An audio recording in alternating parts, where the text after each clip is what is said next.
ஆன்மீக நண்பர்கள் அனைவருக்கும் என்னுடைய அன்பான வணக்கங்கள். தை மாத ராசி பலன். தை பிறந்தால் வழி பிறக்கும் என்பது புகழ்பெற்ற பழமொழியாகும். இந்த பழமொழிக்கேற்ப தை மாதம் பிறக்கும் போது சில ராசிக்காரர்களுக்கு அதிர்ஷ்டம் கொட்டப் போகிறது. உழவு தொழிலுக்கு மரியாதை செலுத்தும் உழவர் திருநாள் தை மாதத்தின் முதல் நாள்.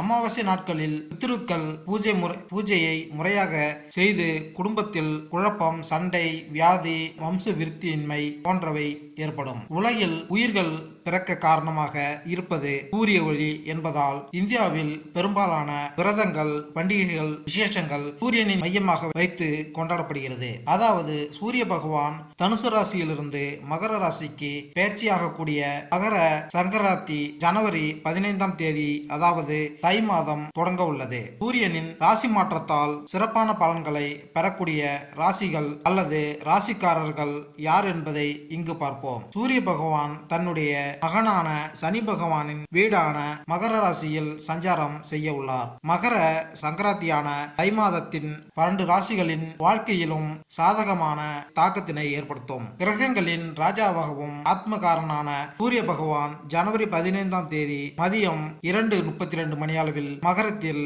பயிற்சிக்கு இடம்பெயர உள்ளார். அடுத்து எந்தெந்த ராசிக்காரர்களுக்கு அதிர்ஷ்டம் கிடைக்கும் என்பதை தெரிந்து கொள்வோம் வாருங்கள். தை பிறந்தால் வழிபிறக்கும் என்று கூறுவார்கள். இந்த நிலையில் தமிழர் திருநாளாம் பொங்கல் பண்டிகையை முன்னிட்டு 12 ராசிகளுக்கான பலன்களை இங்கு பார்ப்போம்.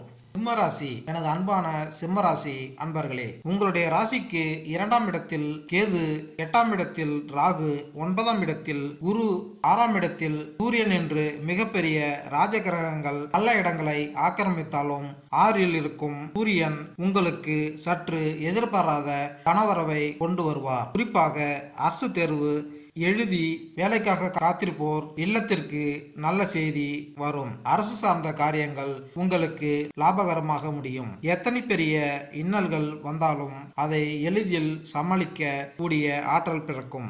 மனதில் தன்னம்பிக்கை, தைரியம் துளிர்விடும். பாகிஸ்தானத்தில் இருக்கும் குரு பகவான் உங்களுக்கு எண்ணியவைகளை அப்படியே செயல்பட ஆக்குவார். 2ஆம் இடத்தில் இருக்கும் கேது சற்று உங்களுக்கு தடுமாற்றத்தை கொண்டு வந்தாலும் வாக்கில் கவனமாக இருங்கள். யாரிடமும் எரிச்சலாக பேச வேண்டாம். 8ஆம் இடத்தில் இருக்கும் ராகு விபத்துகளை, கண்டங்களை கொண்டு வருவார்.